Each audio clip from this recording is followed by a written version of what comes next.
Hi, everybody. I'm Beth Monahan. I'm the founder and CEO of Inkhouse, and I'm so excited to welcome you all today to a conversation with Contessa Brewer from CNBC.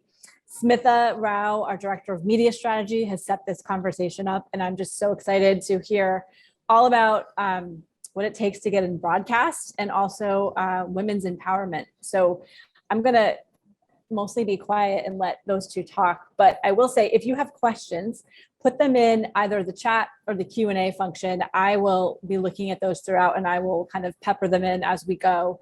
And thank you so much, Contessa, for joining us today. I'm just so thrilled that you made the time and I can't wait to hear what you have to say. Thank you, Beth. Thank you very much. Perfect. And thanks so much, Beth and Contessa. Contessa, I'm so excited to have you here today. Just for everyone watching, so Contessa Brewer is a correspondent and substitute anchor for CNBC. She's a National Emmy award-winning journalist, and you may also recognize her from her time on the anchor desk at MSNBC. So Contessa, you've had quite an amazing career. I know I just gave a quick overview, but can you kind of walk us through, what you've been able to do as a journalist? Well, first of all, I've been a journalist for decades, so we could spend a lot of time over the cool stories that I've done and the people that I've met and the tragedies I've had to cover, big national events. It sort of feels like, and we were talking earlier about how all three of us went to Syracuse University, went to Newhouse. When I was coming of age and being trained as a journalist, bad weather was something I assumed I would be covering. And I have covered more snowstorms than I ever want to cover. If I never have to cover another blizzard, it will be too soon. And just as an example of how much weather has taken up my life as a journalist, a couple of years ago, the managing editor of CNBC came to me and said, so in addition to covering casinos, we would like to add insurance onto your plate. We want you to cover insurance as a beat. And I said, no, thank you. I don't want to cover insurance. And she said, oh, no, it just makes a lot of sense because, you're our hurricane reporter and there's natural disasters and insurance. And I said, I don't want to be your hurricane reporter. I'm mid-career, standing out in 65, 95, 105-mile winds, watching for signs being blown at me and being pelted in the face with sand.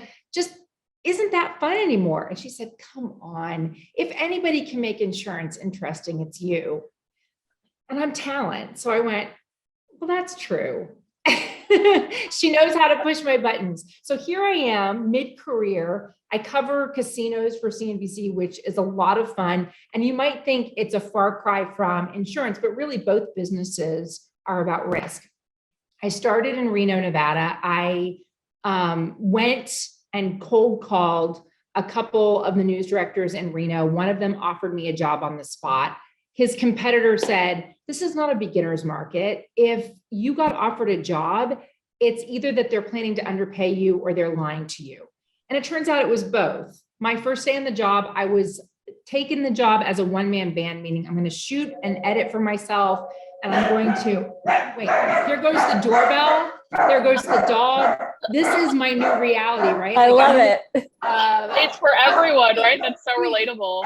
You guys talk amongst yourselves. This won't end. I've got to go take care of this. Absolutely. And I love this because this is exactly what we've all been experiencing for the last 2 years, right, Beth? So this is the norm of people having all the interruptions on Zoom. And imagine with Contessa, and when she comes back, we'll of course dive into this, but with live TV, you're still trying to navigate all of these daily interruptions because you're doing live shots from your home. Look, I love that Smitha is showcasing her skills as a former broadcaster herself as she covers the space. As I make airtime, I cover the airtime, right? Contessa, I was just saying, this is exactly what I have a lot of friends who have been working virtually as yourself, and this is what we deal with. We need it. Okay, well, this is going to be. This is Olive. This is my new office mate. She acts as though she is docile and sleepy until the doorbell rings or she hears someone outside and then all hell breaks loose. My apologies.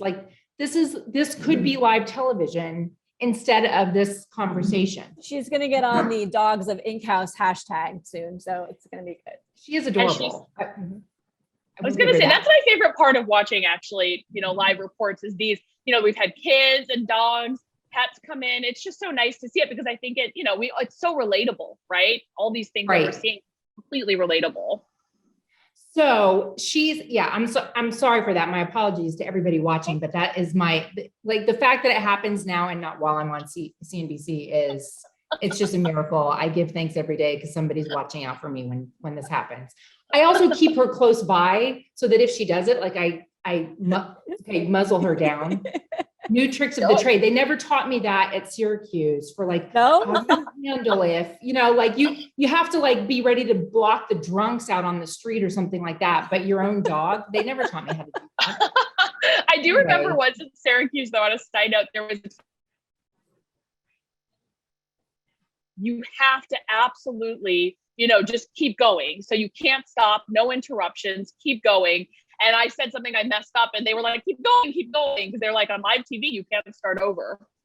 That's true. I mean, and years of cable news taught me that and ingrained it in me that you just, sometimes that means letting the ugly all hang out, that if you spend enough time in front of a camera, the real you is coming out. So you better hope that the real you is something palatable and acceptable to a lot of people because if you're a mean witch, sooner or later, everybody will know it.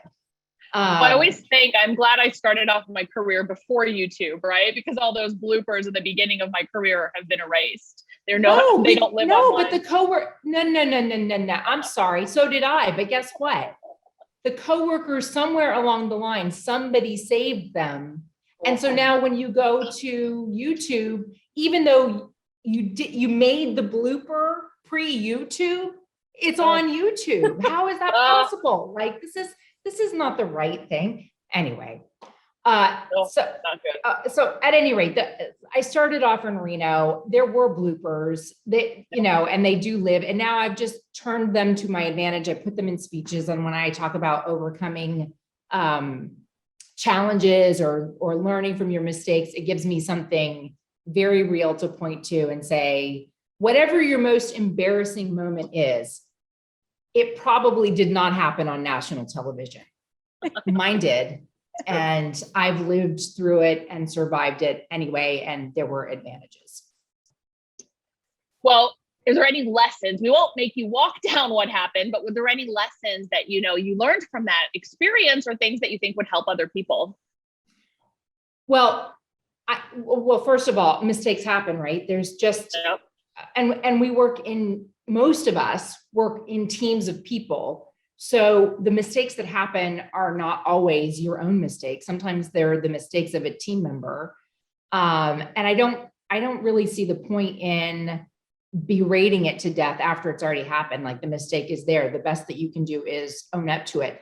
I will tell you, there is a very notable, I don't mind sharing this because it's a matter of public record, but my most embarrassing moment ever was calling Reverend Jesse Jackson, Reverend Al Sharpton on the air.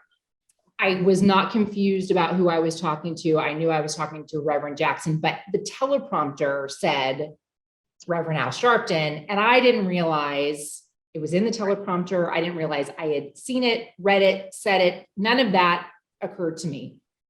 And in the moment, Reverend Jackson said, but I'm Reverend Jesse Jackson. I said, of course you are. We know who you are. Everybody knows who you are. I apologize. It was wrong. And in the moment, I'm saying one thing with a straight face, but my gut had just sank.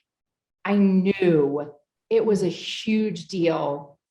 It would have been just so hurtful and offensive to so many people.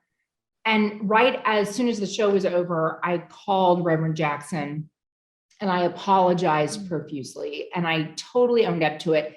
What he didn't know is that all of my bosses had crowded into this tiny little office while I was calling him. And I said, Reverend Jackson, I just want to assure you that I don't think all preachers look alike. And he died laughing and it kind of broke the tension in the room. And what happened was it created this connection that I never had with Reverend Jackson before that, even though I had interviewed him on other occasions. And shortly afterwards, he demanded from my boss my presence at the Rainbow Push Coalition conference commemorating 50 years of the Civil Rights Act. And so I ended up on stage at Rainbow Push in Chicago, interviewing these trailblazers. I mean, people who truly changed the trajectory of the nation, all because of my most humiliating, embarrassing mistake ever. And I Contessa, still I have have to say, like, I think so many people would just want to shrink from that and like run away. But like, what do you think? Like, what made you call him? Like, I'm sure that was a horrifying call to make. Well, I thought it was offensive and embarrassing. I've been called the wrong name on the air before. Lots. It didn't seem to me quite so pivotal or important as what I had done. And I was talking about, I mean, that night, I was in Jay Leno's monologue on The Tonight Show. Oh God, really? Right. Yeah. Right. It was like, it was a cultural moment. It was I think it was 2009. So, like social media was already in play. I was already incorporating social media into my show on a regular basis. We already had to deal with YouTube and the clips on YouTube. It was a big moment. And I felt bad. I felt sorry and ashamed that I, as the gatekeeper, had missed it in that moment. Yeah. Because even though I hadn't written it, I'm the final person who can save mistakes from being on the air. And it didn't matter that in that show I might have saved 7 other mistakes from happening because I let that one through. And that's what I had said to my producer. My producer wrote an amazing segment about African-American unemployment. And the statistics were there, and the setup and the evidence about how badly Black Americans were being hurt in the financial recession of 2008, 2009. It was all there. But because of that mistake, nobody was going to pay attention to this other really important conversation. Right. That's what I'm saying. Like, when a mistake happens, we all have probably this inclination of like, can we hide from it? Can we pretend that it wasn't our, and I felt like I had to own it. Like, I just have to own it. Like, I messed up. I didn't see it. I didn't know I read it. I didn't know those words came out of my mouth. They had to correct me in order for me to realize it. And that night, like when you were in Jay Leno's monologue. Yeah. I mean, gosh. I think it's hard for average people to deal with Twitter trolls, but like this is on a national level. Like how, what do you do to be kind to yourself, or how do you inure yourself to things like that? I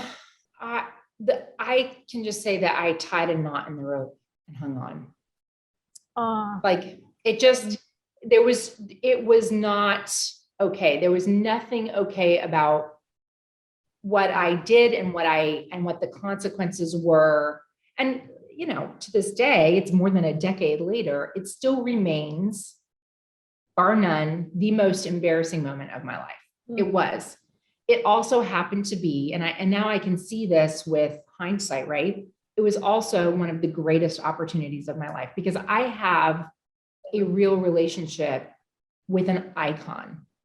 It's, for me, he's not this legendary figure who was standing next to Martin Luther King Jr. the night he was assassinated. To me, Jesse Jackson is a real life friend, inspiration, a real person with, I know how he thinks about God. We've had those conversations. And I would have never had that had I not made that awful mistake. And had you not owned it. And had I not owned it. Right. I was gonna say that's the lesson, right? Yeah, that's the lesson there. But talk about crisis communications. Like, that's a moment where I needed to think fast in that moment. Like I had to respond on the air. One, I had to get through my show and respond to my bosses. I had to respond to my teammate who had shared in the making of the mistake. And I had to deal with Jesse Jackson. And then it was just a matter of surviving the slings and arrows, right? That's, you know, and just owning it. But I will say, in a long career, and how lucky am I that I've been doing this for, do I count the internships when I was in college? Sure. I mean, You should. Okay. So I've been doing this for like 25, 26, no, longer than that, 27 years. Yeah. I'm a lucky person to have a career in a competitive field of this longevity and to have so many jobs and to have such amazing experience. And so surely in 30 years of doing this, you can't expect to get out of it scot-free. You got to have something that, you know, caused you some pain and caused you to stumble. And the question is, do you stay down or do you get back up and brush yourself off and try to I keep don't think going? you become a very interesting person by having an easy life. So. Exactly. I feel like that's a quote somewhere. There's actually a quote with that, you know, I'm it's sure like, there is. it's those moments. Yeah. It's those moments that really define us in our careers. So I love that, Contessa. And, you know, I do want to also talk a little bit specifically about women, right? Kind of shifting gears. Obviously, you know, you learned from that. There's a lesson there, but with women, right? Newsrooms, you know, there are a lot of women that work in TV, that work in news, but what have you, as a woman in the industry, as you've gone through your career, as you've gone through, you know, this experience, other experiences, how, you know, what advice or insight do you have? Because I think there's something so fascinating about taking these experiences and turning them into lessons. Well, I guess number one is that, you know, my very first job out of the gate, I was a one-man band, and it was when cameras weighed a lot more than they do now. And the tripod weighed more and the cable reels weighed 70 pounds. And then I was managing the live truck, you know, climbing up on top of the truck in the middle of Sierra Nevada winters and unfreezing the dish. It was a physically demanding job that everybody else who did it at my station, in fact, in my city, everybody else who did it was a man. So one, it put me shoulder to shoulder with the guys, but then I had to turn around and be on air. And a consultant said to me, you know, Contessa, I know it's really hard work, but don't forget the other part of your job is presenting the news, and you have to look presentable. So just don't forget to take the 10 minutes to brush your hair and put on lipstick before you go on TV. And I thought, oh, you know, like, and this is what it comes to. It doesn't matter that I have the most incredible shot of the whole city. What matters is that I make sure to refresh my lipstick before I go on the air. Isn't that great?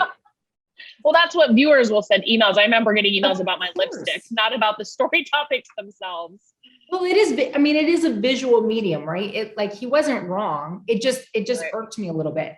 Right. What I didn't understand back then is that a lot of the things that I was encountering, sexual harassment in the workplace, not being paid the same as my male counterparts, a lot of that was stuff that I just glossed over, either because I did not really buy into the gender inequality. I didn't want to be a victim. Or I was too naive to see it for what it really was. I think a lot of that has started to change. And by the way, Contessa, when we were in college, nobody talked about it. Like I left school and thought the same thing. I was just like, oh, I'm sure it's fair because it's supposed to be. And by the way, it is now legally mandated that men and women get paid the same, but we still don't. And do you want to know why? Because there's no, we don't have access to the data. We don't know what our male counterparts are making. And so how do we know if we're being paid fairly? Until people start talking about what they earn and comparing notes, there cannot be, we can't prove gender parity in pay. Right. Yes. And there's LinkedIn posts about this very topic where people have started putting in their salaries at all their different jobs for this exact reason.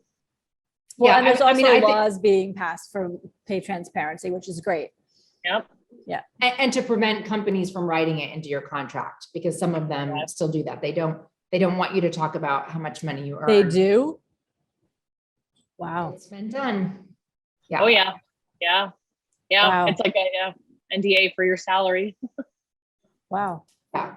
So, I mean, I do think that the men watching that part, if you want to be an ally for gender parity, one of the things that you can do is tell your female coworkers how much money you make. How much money did you make? How did you negotiate yourself into a new salary? The other thing is, now mid-career, I find that women are much more likely to be supportive to each other. I didn't find that when I was young in my career. I didn't find that there were women who were willing to give me advice, take me under their wing, show me the ropes. And so now I don't find that true anymore. I have a lot of women colleagues, and even outside of my own industry, women who have achieved something in their life and are willing to share their perspective on how did they get there and what do they think is a mistake and how do they view the fight to be seen as having as much value as male counterparts. Yep. And I think it starts with these transparent conversations, right? It's these conversations we need to help each other be successful, and I think that's what's so great about today, 2022, as opposed to when all of us started in these, respected industries. By the way, I think women have something to teach men about networking and supporting each other. And we know that we are very good networkers and organizers. If you look at how much money breast cancer research raises versus prostate cancer research, we know that women are very effective.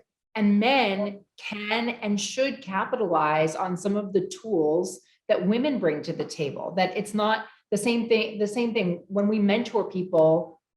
It should be that we're willing to mentor people from diverse backgrounds, people from different religious backgrounds, men, women. I would gladly take on a young, very talented musician if they would pay me back and entertaining me with piano or guitar, something like that. I think that would be a fair trade. Absolutely. Hey, everyone listening, right? For everyone listening.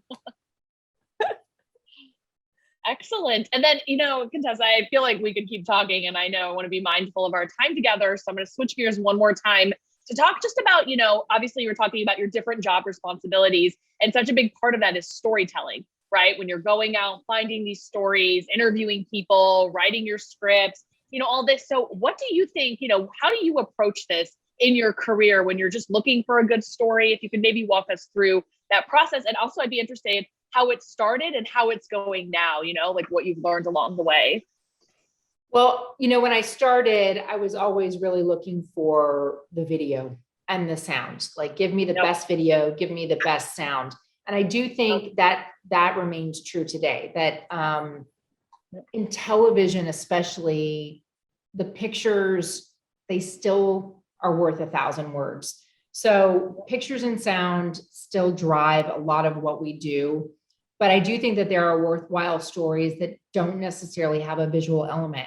And again, I'll give you an example. I think that we are sorely lacking good coverage of City Hall, whether it's a city council or town politics or whatever. It matters so much to daily life what happens in city council, and it's really a lost art of how to cover that.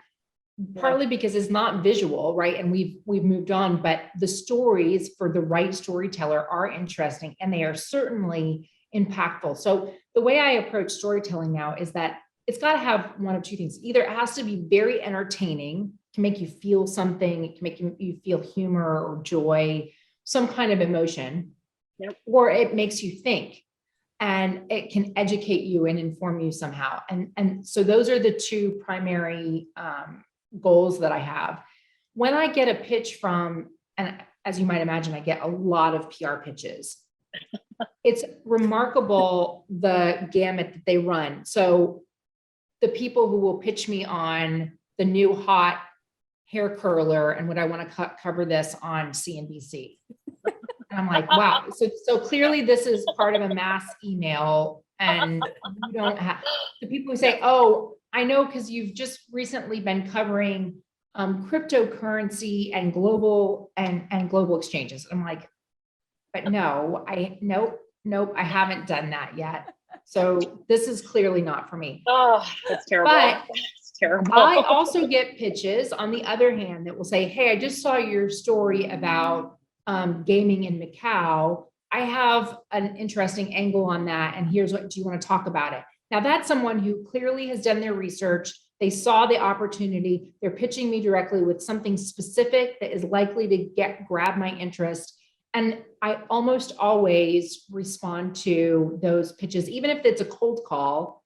I respond to it because it's right up my alley. And that's somebody who knows the kinds of stories I'm looking at. And then so even better, yep. If they come to the table and they say, oh, and we have incredible visual elements to go along with this, like heaven has smiled on me. Well, I'm so glad you say that, because it's a visual medium, right? So sometimes when you do get pitches and you're like, okay, this is great, but what am I going to show? Right? And the B-roll, as we call it in the industry, like where's the B-roll? What am I going to show? So yeah. And good, and you know what? And good PR people are prepared to explain to you. And even now I work with some amazing PR people who are internal for their companies. And so when I say, what can I show? What can I shoot? Who can I interview to illustrate this story, or who's my best expert? And they have the answers for that, or get me the answers when I call and ask. I work so much more closely now with PR people than I ever did when I was at MSNBC or even local news, because I have a beat.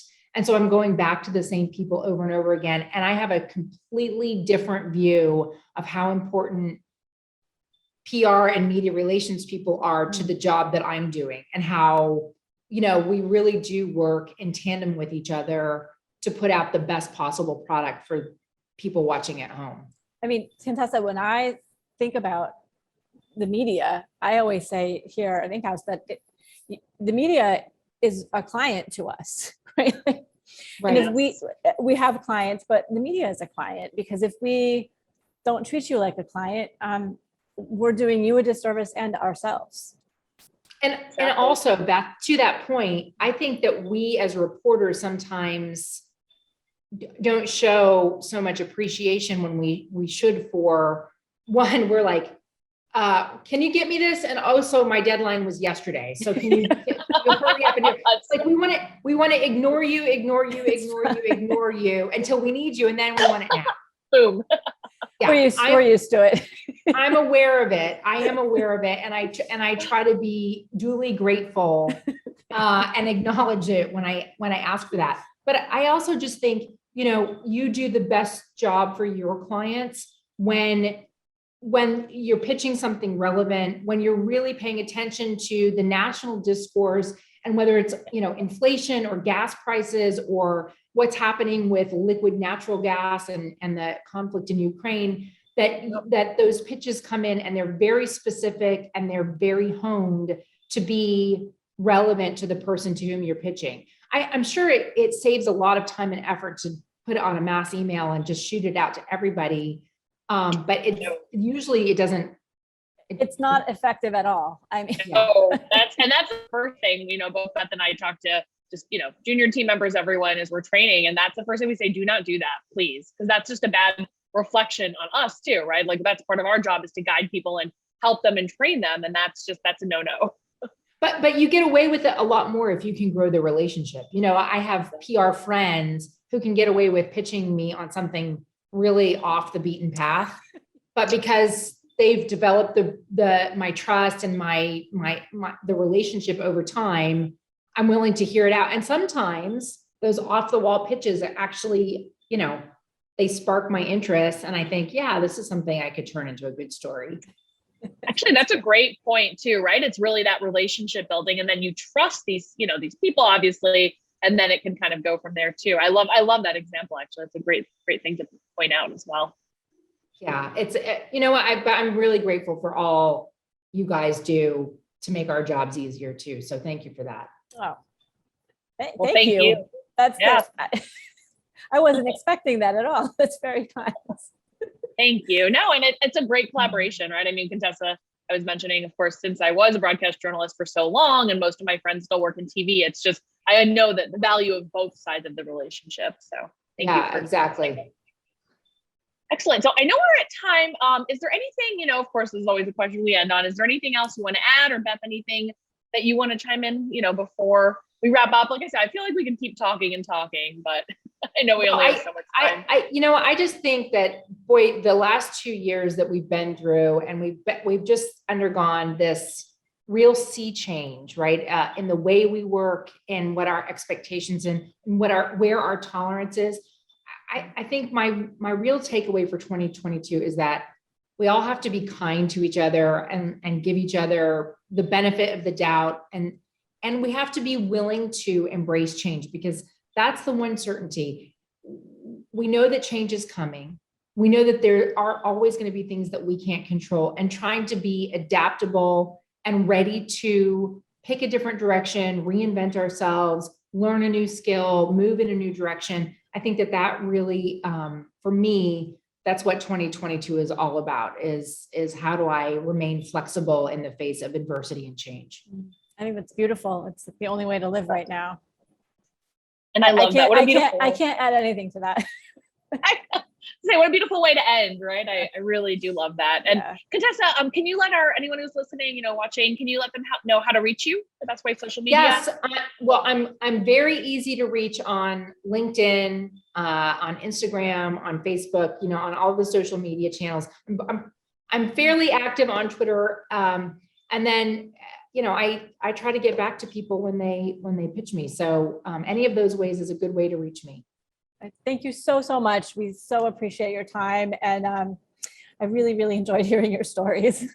Thank you, Beth. Thank you, Smitha, for having me. Okay. Absolutely. Thank you, Contessa. Thank you, Beth.